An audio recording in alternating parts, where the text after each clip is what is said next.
ராஜ நர்த்தகி. அத்தியாயம் 4. தனக்கு அளிக்கப்பட்டிருந்த பெரும் பொறுப்பால் லேசாக மமதை எட்டி பார்க்க, உதயபானுவின் காதலை உணர்ந்ததால் கர்வம் தலை தூக்க, அருள்மொழிவர்மனின் நட்பையும் அன்பையும் பெற்றிருக்கிறோம் என்பதால் பெருமிதம் சற்றே உயர்ந்து எழ, அனைத்தும் இணைந்ததால் உருவான ஆணவம் தலைக்கேற, சிவலோகநாதன் குதிரையை தட்டிவிட்டான். சேரமானிடம் உன்னை நல்லெண்ண தூதுவனாக அனுப்புகிறேன். சில காலம் முன்பாக அரியணை ஏறியுள்ள அருள்மொழிவர்மன் அமைதியையே விரும்புகிறார் என்று தெரியப்படுத்து. இளம் வயதிலேயே நிறைய களப்போர்களை கண்டுவிட்ட நான் இனி கலை போட்டிகளிலேயே ஈடுபடவும் விரும்புகிறேன். உலகம் வியக்கும் வண்ணம் போர் சாதனைகளை அல்ல, கலை சாதனைகளை நிகழ்த்த விரும்புகிறேன். இதையும் எடுத்துச் சொல்லு. நீ சேரனிடம் செல்வது போலவே வேறு பல நாட்டு மன்னர்களுக்கும் தூதர்கள் செல்கின்றனர் என்பதையும் விவரித்து கூறு என்றெல்லாம் அருள்மொழி பேசியவை ஏறக்குறைய அவனுக்கு மனப்பாடமாகிவிட்டிருந்தன. காடு, மலைகள், ஆறு, சுனைகள், நெடுஞ்சாலைகள், குறுக்கு பாதைகள், நகரங்கள், கிராமங்கள் எல்லாம் கடந்து ஒரே சீரான கதியில் விரைந்து கொண்டிருந்தது அவன் குதிரை. அவனுக்கு களைத்து போகும்போது நிதானமாக செலுத்துவான். அது குதிரைக்கும் ஓய்வளித்தது ஆகியது. இரவு நெருங்குகையில் அவன் எதிர்ப்படும் கிராமம் அல்லது நகரத்தில் தெரு ஓரத்திண்ணையில் அல்லது பயணியர் விடுதியில் படுத்து உறங்கி மறுநாள் காலை மீண்டும் புறப்படுவான். வழி நெடுக மாறிவரும் காட்சிகளை அவன் அனுபவித்து கொண்டே சென்றான். காவிரியும் அதன் கிளை நதிகளும் பாய்ந்த பகுதியில் ஆற்று பாசனத்தால் செழித்து வளர்ந்த சோலைகள், பழத்தோட்டங்கள், வெற்றிலை கொடிகள், ஆங்காங்கே உழைக்கும் கரங்கள், உழைப்பை லேசாக்க எழும் பாடல்கள், எங்கும் பசுமை பசுமை பசுமைதான். வெகு தூரம் சென்ற பிறகு காட்சி மாறியது. கிணற்று பாசனமான பூமியில் கவலைகள், ஏற்றங்கள். அதன் பிறகு மானம் பார்த்த பூமியில் புழுதி மண்டலம். இரவில் கருவேலங்காடுகளில் நரிகளின் ஊளையிடும் சப்தம். சேரநாட்டு எல்லையை கடந்ததுமே மீண்டும் பசுமை. ஆறுகள், சிற்றோடைகள், ஏரிகள், இதர நீர்நிலைகள், மலைகள், கணவாய்கள், பட்சி ஜாலங்களின் பல்வகை ஒலிகள். இவ்வாறு பலவித காட்சிகளை அனுபவித்து கொண்டே செல்கையில் ஒரு காட்சி மட்டும் மாறாமல் அவன் மனக்கண்முன் சதா இருந்து கொண்டே இருந்தது. அது உதயபானுவின் பால் நிலவு மேனியில் பூத்து குலுங்கிய எழில். அன்று மட்டும் அருள்மொழிவர்மர் அந்த சமயம் பார்த்து வந்திருக்காவிட்டால், ச்ச, என்ன அசட்டு எண்ணம் என்று அவன் தன்னைத்தானே கடிந்து கொண்டான். அவர் வந்ததுதான் நல்லதாயிற்று, சந்தேகம் என்ன? இல்லாது போனால் இப்போது நான் அனுபவிக்கின்ற ஏக்கத்துடன் கூடிய எதிர்பார்ப்பை அது அளிக்கிற இன்பத்தை உணர முடியுமா என்ன? மாலை வேளையில் அவன் ஒரு சிற்றோடையை அடைந்தான். அதன் கரையில் போரடித்து போட்ட வைக்கோல் சிதறல்களை பொறுக்கி எடுத்து ஓடையில் இறங்கி குதிரையை தேய்த்து குளிப்பாட்டினான். பின்னர் அதனை கரையேற்றி மேய விட்டான். குதிரையை குளிப்பாட்டிய இடத்திலேயே தானும் குளிக்க விரும்பாமல் சற்றே ஓடக்கரையோடு மேலேறி நடந்தான். கொஞ்ச தூரம் நடந்ததும் ஹோ என்ற ஓசை கேட்கவே அருவி விழுவதை உணர்ந்து அதில் குளிக்கலாம் என்று இன்னும் மேலே சென்றான். அங்கே சிற்றாற்றின் மறுகரையில் ஒரு பல்லக்கு இறக்கி வைக்கப்பட்டிருந்தது. பல்லக்கு தூக்கிகளை காணோம். பல்லக்கில் இருந்து இறங்கி இருந்த இரு பெண்கள் மட்டும் அருவியிலும் பிறகு ஆற்றிலும் குளித்து கொண்டிருந்தனர். இவனை அவர்கள் கவனிக்கவில்லை. பெண்கள் குளிக்கும் போது தாங்கள் அங்கிருப்பது முறையல்ல என்றுதான் பல்லக்கு தூக்கிகள் அப்பால் சென்றிருக்க வேண்டும். அவர்களுடன் வந்த ஒரு மெய்காப்பாளனும் அவ்வாறே சென்றிருக்கலாம் என்பதற்கு தனித்து நின்ற ஒரு குதிரை சாட்சியம் கூறியது. சிவலோகநாதனும் தான் அங்கு தாமதிப்பது தவறு என உணர்ந்து திரும்பிவிட எத்தனித்தான்.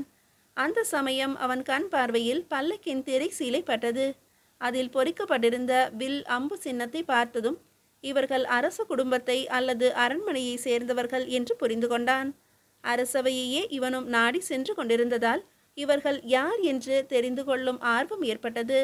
அருவியை நெருங்காமல் சற்று எட்டத்திலேயே சிற்றாற்றில் இறங்கி நீராடி நீந்தியபடியே மறுகரையை அடைந்தான்.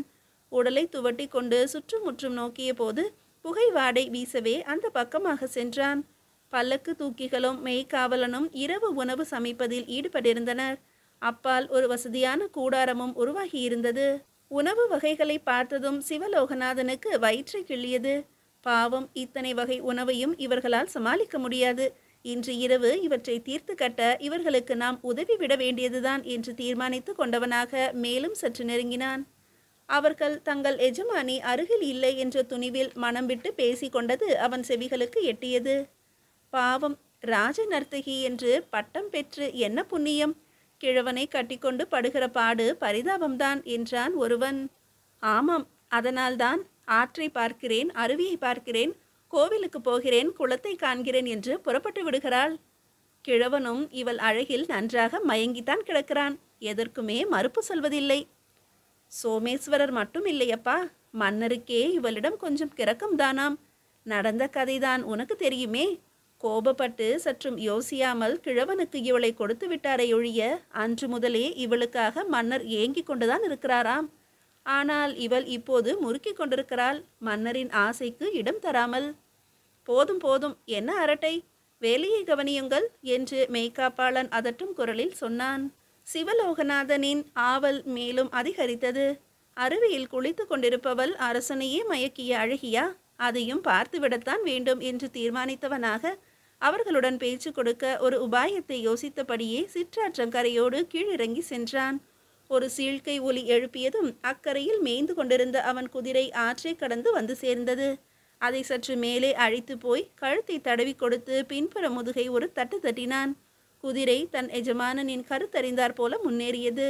சென்று அங்கே மேய்ந்து கொண்டிருந்த மெய்காப்பாளனின் குதிரையை அணுகி அதன் கழுத்தோடு தன் முகத்தை உரசியது. அடே, யாரடா அவன்? இந்த குதிரையின் சொந்தக்காரன்? சேர நாட்டில் மைவழி மாதர்தாம் ஆடவரை மையல் கொள்ள செய்வார்கள் என்று கேள்வி.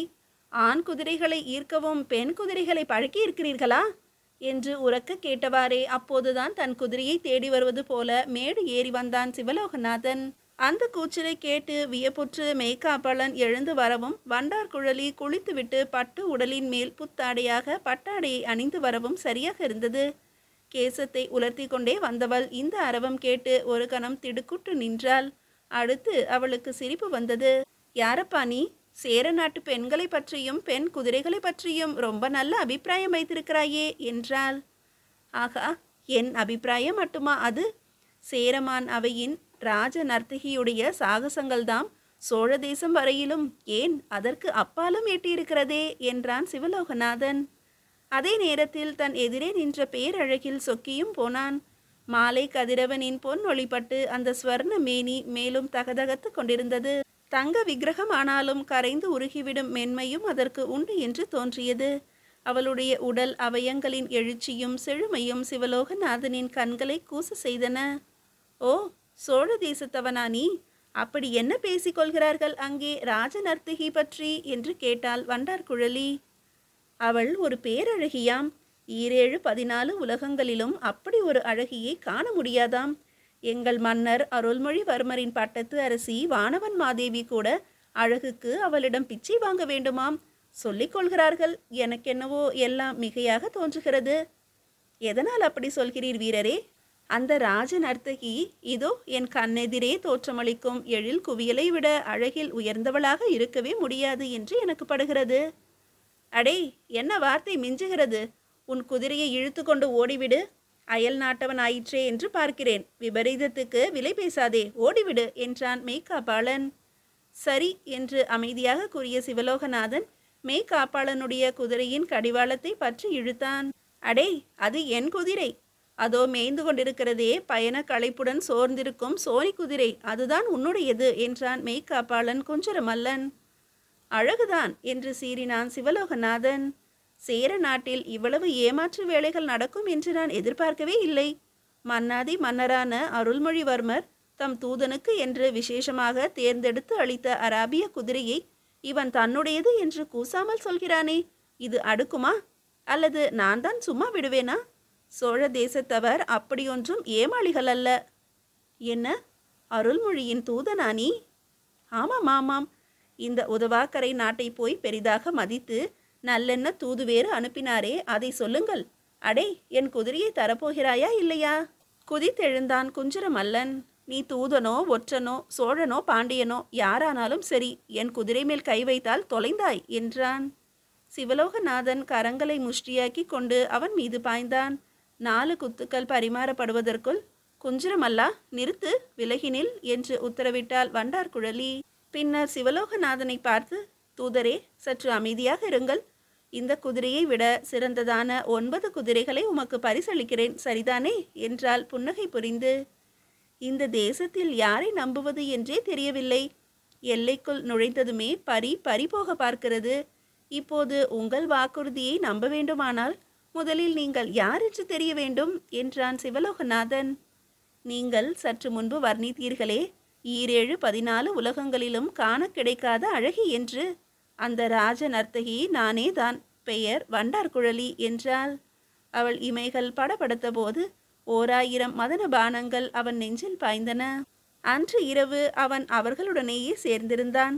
விருந்தினனுக்கும் எஜமானிக்கும் முதலில் உணவு படைத்து பிறகு மற்றவர்கள் உண்டனர்.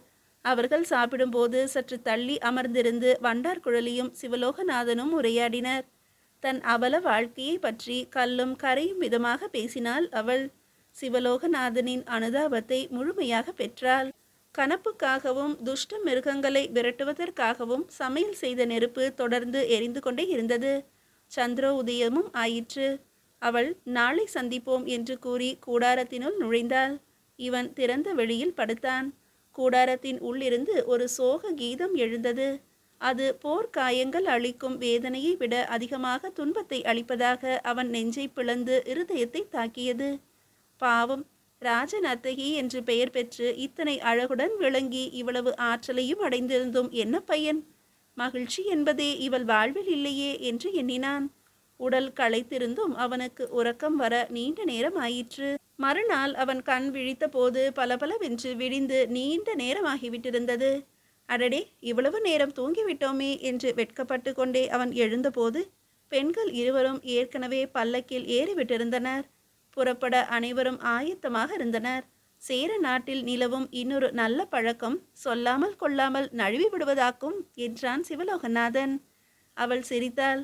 நீண்ட தூரம் நெடுநாள் பயணம் செய்து வந்திருக்கிறீர்கள். உங்கள் களைப்பு எனக்கு தெரியும். அதனால் எழுப்ப வேண்டாம் என்று கட்டளையிட்டேன் என்றாள். உங்களை மீண்டும் எப்போது சந்திப்பது? அரசவைக்குத்தானே வருகிறீர்கள்? பார்ப்போம். நாங்கள் தயாரித்த காலை உணவில் சிறு பகுதி உங்களுக்காக எடுத்து வைத்திருக்கிறோம். பசியாருங்கள். சேர நாட்டினரின் உணவின் ருசியை நேற்று உணர்ந்தேன். இன்று உபசரிப்பு கலையிலும் உயர்ந்தவர்கள் என்று புரிந்து கொண்டேன். சோழ நாட்டினர் முகஸ்துதி செய்வதில் வல்லவர்கள் என்று நேற்று அறிந்தேன். நாடகக் கலையில் கை தேர்ந்தவர்கள் என்பதையும் கூடவே உணர்ந்தேன் என்று கூறி குறிப்பாக அவன் குதிரையை நோக்கினாள். பிறகு பல்லக்கின் பட்டு திரை இறங்கியது. உள்ளிருந்து கைத்தட்டும் ஒலி எழ பல்லக்கு தூக்கிகள் அதனை தோளில் சுமந்து ஒரே சீராக ஓடத் தொடங்கினார்கள். குஞ்சரமல்லன் இவனை திரும்பி கூட பாராமல் பல்லக்கை பின்தொடர்ந்தான். நடந்ததெல்லாம் கனவல்ல என்பதற்கு அடையாளமாக காலை உணவு தயாரித்த இடத்தில் தீ இன்னமும் எரிந்து கொண்டிருந்தது. அருகே உணவுடன் கூடிய ஒரு துணி மூட்டை. முகம் கழுவி கொண்டு வந்து அதனை பிரித்தான். வாழை இலையில் சுற்றிய பணியாரங்கள். இலைக்கும் பட்டு துணிக்கும் இடையில் சில ஓலை நறுக்குகள். எடுத்து படித்தான். அன்பரே, ஒரே ஒரு மாலை சந்திப்புதான். இருந்தாலும் உங்களை என்னால் சுலபத்தில் மறக்க முடியும் என்று தோன்றவில்லை. தாங்களும் அவ்விதமே என்னை பற்றி எண்ணுவீர்களேயானால் இன்றிலிருந்து 4வது நாள் இரவு என்னை சந்திக்க முயலவும். வஞ்சி நகரின் ராஜ வீதியில் தேர்கள் பழுது பார்க்கப்படும் பட்டறை ஒன்று இருக்கிறது. அந்த தொழிற்கூடத்திற்குள் நுழைந்து அதன் பின்கட்டுக்கு வாருங்கள். அங்கு ஒரு செவிட்டு ஊமையை நீங்கள் சந்திக்க முடிந்தால் அவனிடம் முத்திரை மோதிரத்தை காட்டுங்கள். என்னை காண்பதற்கான வழி பிறக்கும். அன்பரே, நீங்கள் வந்தாலும் சரி, அல்லது நமது நட்பு நேற்றைய ஒரு தின கனவாக மங்கி மறைவதானாலும் சரி, தயவு செய்து மறவாமல் இந்த ஓலையை உடனடியாக அதோ இன்னும் எரிந்து கொண்டிருக்கும் நெருப்பில் இட்டு கொளுத்தி பொசுக்கி விடுங்கள். இந்த அபலைக்கு ஏற்கனவே உள்ள அபக்கியாதிகள் போதும். இந்த ஓலை வேறு சந்தர்ப்பவசமாக யார் கையிலாவது சிக்கி அதனால் புதிய தொல்லைகள் விளைய வேண்டாமே. ஓலை நறுக்குகளை நன்கு இணைத்து கட்டியிருந்த பட்டு மணிக்கயிற்றில் ஒரு முத்திரை மோதிரமும் தொங்கியது. அதிலே வில் அம்பு சின்னம் காணப்பட்டது. சிவலோகநாதன் முத்திரை மோதிரத்தை பத்திரப்படுத்தி கொண்டான். எழுந்து சென்று ஓலையை நெருப்பிலிடப் போனான். பிறகு தயங்கி இடைக்கச்சையில் பத்திரப்படுத்தினான். மீண்டும் மனம் மாறியவனாக ஓலையை அதனை எழுதியவள் விருப்பப்படியே நெருப்பிலிட்டு சாம்பலாக்கினான். மீதியை அடுத்த அத்தியாயத்தில் காணலாம்.